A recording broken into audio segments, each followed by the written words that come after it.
স্বামীর কাছ থেকে তার যোগ্য সম্মানটুকু চাই, কিন্তু কজনই বা দিতে পারে বলো বন্ধুরা। তো যাই হোক, চলো আজকের ব্লগটা শুরু করেছি, দেখতে থাকো তোমরা, ভালো করে স্কিপ করে দিও না, ভালো পুরোটা দেখো, আর ভালো লাগলে লাইক কমেন্ট শেয়ার করো। তো চলো, hey guys, welcome back to my channel Rupa's blog, Rupa family blog. তো তোমরা সবাই কেমন আছো? আই হোপ সবাই খুব ভালো আছো, আমিও খুব ভালো আছি। তো চলো, ওয়েদারের জন্য সবসময় দেখতেই পাচ্ছ একটু গলাটা বসেই আছে, আর ওয়েদার প্রতিদিন এক রকম থাকছে না, চেঞ্জ হচ্ছে, কখনো দেখো গরম লাগছে, কখনো দেখো ঠান্ডা লাগছে, তো সবটা মিলিয়ে আর কি। তো যাই হোক, আজকের ব্লগটা সকাল থেকে স্টার্ট করে দিয়েছি, দেখতে পাচ্ছ। আর ওয়েদারটা একটু নরমই আছে, মানে একটু মেঘলা মেঘলা করে আছে, বাট গরমও আছে, আবার ঠান্ডাও লাগছে সন্ধ্যের পরের থেকে। তো এই করে আর কি দিনটা চলছে। আর আমি এখন প্রথমেই দেখতেই পাচ্ছ বিছানা থেকেই তোমাদের সঙ্গে শেয়ার করলাম সব কিছু। আর এই বেড কভারটা একটু চেঞ্জ করলাম, কারণ ওই হলুদ বেড কভারটা কদিন ধরে প্রায় এই সপ্তাহের বেশি আছে, এক সপ্তাহের বেশি। তো ভাবলাম চলো, আমি তো রাখি না এক সপ্তাহের বেশি চাদর, তা এটা অনেক দিনই হয়ে গেছে, বেশ 10-12 দিন মতো হয়ে গেছে। তো ভাবলাম চলো বিছানা বেড কভারটা একটু চেঞ্জ করে দিই। আর তোমার আর কিছু না, এই বেড কভারটাকেই চেঞ্জ করলাম। তো আবার একটা হলুদ পেতেছি, বাট একটু উল্টো করে পেতেছি, কারণ একটু না মানে বেশি ক্যাটকেটে কালারগুলো আমার ঠিক পছন্দ হয় না। একটু বেড কভার একটু বেশ হালকা লাইট লাইট কালারগুলো হয়, সেইগুলোই আমার একটু বেশি পছন্দ হয়, এগুলোই আর কি ভালো লাগে। তো চলো, বেড কভারটা তোলা হয়ে গেছে। এখানে চেয়ারের ওপরে কটা জিনিস আছে যেগুলো বর মশাই এসে খুলে খুলে রেখেছিল, সেইগুলোই আর কি ভাঁজ করব। আর এই গামছাটা রেখে দেবো এখানে। আপাতত এই জায়গাটা খালি পড়ে আছে বলে এখানটা একটা চেয়ার ঢুকে রেখেছি, নয়তো এখানটা না চেয়ারটা রাখলে ঠিক বাজে লাগে, মানে খুবই খারাপ লাগে। কিন্তু আমার বর মশাইয়ের একটা অভ্যাস আছে কি, মানে যেখান থেকে আসুক না কেন ও এসে পারি আগে মেঝেতে সব জিনিসপত্র মানে খুলে ফেলে দেবে। এবার সেই জিনিসটা যদি তোমার ভালোও থাকে, মানে আবার পরের দিন যদি পড়ারও দরকার হয়, তো সেখান থেকে সে কুড়িয়ে পড়বে, এরকম একটা ব্যাপার থাকে। তাই জন্য এই চেয়ারটা এখানে রাখা হয়েছে, যাতে ও এসে এখানে খুলে দেয় এগুলো। তো সেটাই আর কি করা হয়েছে। তো চলো, এবার আমি স্নান করে এসেছি, আর স্নান করে এসে একটু রান্নাঘরে যাব, কারণ মা কিছুটা রান্না করেছে, আর বাঁধাকপি চচ্চড়িটা আমি করব। মা বলছে নিরামিষ বাঁধাকপি চচ্চড়ি, তো তুই কর, যেহেতু আমি ভালো লাগবে না, কি লাগে না লাগে, তো করছিল না মা বাঁধাকপি চচ্চড়িটা অ্যাকচুয়ালি। তাই আমি বললাম ওটাই করো, ভালো লাগবে, আর আমি ঝাল ঝাল করে একটু বেশ নিরামিষ ঝাল মিষ্টি দিয়ে করলে একটু বেশ ভালো লাগে খেতে। তো বললাম চলো আমি করে দিচ্ছি, তুমি তাহলে তোমার আর বাকি যে রান্নাগুলো আছে সেগুলো করে নাও। তাও সেগুলো করে নিয়েছে মা, আমি ততক্ষণই স্নান করে আসলাম। স্নান করে এসে চুল টুল আঁচড়িয়ে সিঁদুর টিঁদুর পরে নিয়েছি, নিয়ে এই যে বসেছি। মা বলছে দাঁড়া, আমার একটুখানি বাকি আছে, কড়াটা খালি নেই, তো এটা করে নিই, হয়ে গেছে, একটুখানি আছে জাস্ট, সেটা হয়ে গেলেই তোকে ডেকে নিচ্ছি। তো আমি সেই জন্য বসে আছি, আর রোদও নেই সেমন একটা, মানে হালকা হালকা ছিপছিপে রোদ আছে, আবার কখনো নেই, আর সেই জন্যই আর কি। তো এই যে আমি দেখতে পাচ্ছ চুলগুলোকে একটুখানি খোলামেলা করছি, যাতে একটু শুকোতে পারি দেখি, আর মাথাও শ্যাম্পু করেছি আজকে ওই জন্য। তো চলো, এই যে দেখতে পাচ্ছ এখন এই যে বাঁধাকপি চচ্চড়িটা করছি, আর ওইদিকে লুচিটা আছে, সকালের ব্রেকফাস্টের লুচি এখনও আছে, তো সেটাই আর কি দেখতে পেলে। আর ব্রেকফাস্ট করেছিলাম লুচি তরকারি, আর এখন এই যে বাঁধাকপির ঘন্ট হচ্ছে, আর এটাই আমি এখন রান্না করছি। তো চলো বন্ধু, যেটা বলছি তোমাদের সঙ্গে, সব মেয়েদেরই না একটা আশা থাকে যখন তারা শ্বশুরবাড়িতে আসে, যে হ্যাঁ আমার স্বামীটা কেমন হবে, আমার শ্বশুর শাশুড়ি কেমন হবে। তবে স্বামী যদি যোগ্য সম্মান সেই স্ত্রীকে দেয়, তাহলে পাড়া মানে আত্মীয় স্বজন বলো, শ্বশুর শাশুড়ি, পাড়া প্রতিবেশী, কেউ তার দিকে উঁচু গলায় বা জোর গলায় তার সঙ্গে কথা বলতে পারে না, এটা আমি মনে করি সব জায়গায়।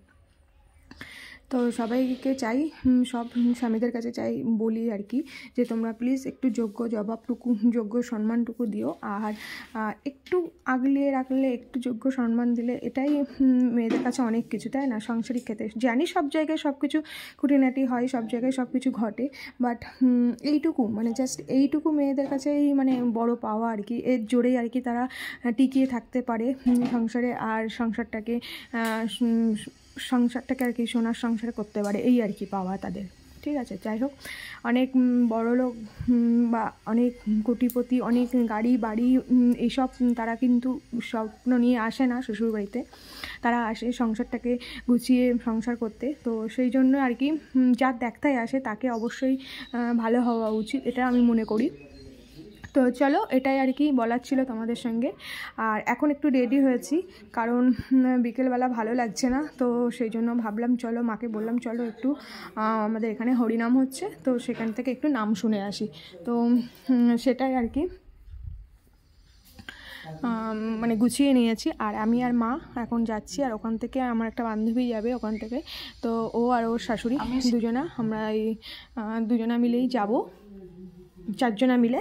আর চলো এখানে এই যে বসে পড়েছি, দেখতেই পাচ্ছ এখানে আসরে, আর খুব আনন্দ হচ্ছিলো নামের ওখানে, আর খুব ভালো লাগছিলো। আর আমার মানে খুব ভালোই লাগে এগুলো শুনতে বা যেতে। আর আমাদের ওখানে আমার বাপের বাড়ি যখন হয় না, মানে জ্যৈষ্ঠ মাসে, তখন মানে ভীষণ আনন্দ করি আমরা বাপের বাড়িতে। তো সেটাই আর কি। তো যেটা বলছিলাম, আমার বাপের বাড়িতে যখন হরিনাম হয় না, তখন খুব আনন্দ হয়। আমি তো এই 2 বছর যেতে পারি না, বাট আমাদের ওখানে খুব খুব আনন্দ হয়।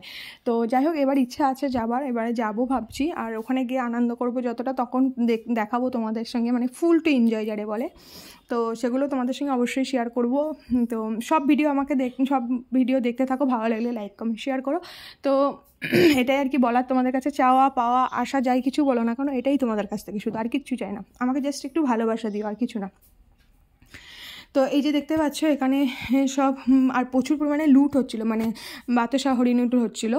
তো সেইগুলো খুব ভালো লাগে, ওই লুট বাতাসা কুড়াতে আর কি, খুব পছন্দ হয় আর কি। কিন্তু এখানে অতটা ছিল না, এখানে ওই এক সাইডে বসেছিলাম তো ওই জন্য আর কি, এই সাইডটা দিচ্ছিল না অতটা কি, মানে টোটালি এই দিকটা দিচ্ছিল না, আমি একটু দোকানের এই সাইডটা বসেছিলাম, তো সেই জন্য। তো চলো, গুড ইভিনিং। দেখতেই পাচ্ছি ওখান থেকে ফিরে এসে এবার এখানে সব জামা কাপড়গুলো নিয়েছে, সব ওপরে যেগুলো কাচাকুচি কিছু ছিল সেগুলোও ছিল, নিচে পড়েছিল। তো ভাবলাম চলো ঘরটাকে একটু ফ্রেশ করে নিই, নয়তো দেখতে ভালো লাগে না। তো এসে সেগুলো আর কি তাড়াতাড়ি করে আমি আর কি ফ্রেশ করে নিচ্ছি। আর এগুলো পাঠে যে জায়গায় যেখানে ছিল সেখানে রেখে দেবো। আর রেখে দিয়ে একটু স্কিন কেয়ারও করবো, কারণ এই কদিন না মানে এত পরিমাণে অ্যালার্জি বেরিয়েছে মুখে। তো অ্যালার্জির জন্য না, মানে এমন ওই অ্যালার্জির ওষুধ যেহেতু খাই, সেই ট্যাবলেটটা খাওয়ার পরে অ্যালার্জিটা সেরে যায়। আর সেরে যাওয়ার পরে ওইগুলো ছোপ সাদা সাদা একদম চাকা চাকা দাগ হয়ে যায়, দেখে মনে হয় সলি হয়েছে, আর না হলে কেমন একটা সাদা সাদা চাকা চাকা দাগ হয়ে যায়। তো সেই জন্য আর কি মুখে একটু মেকআপ করব।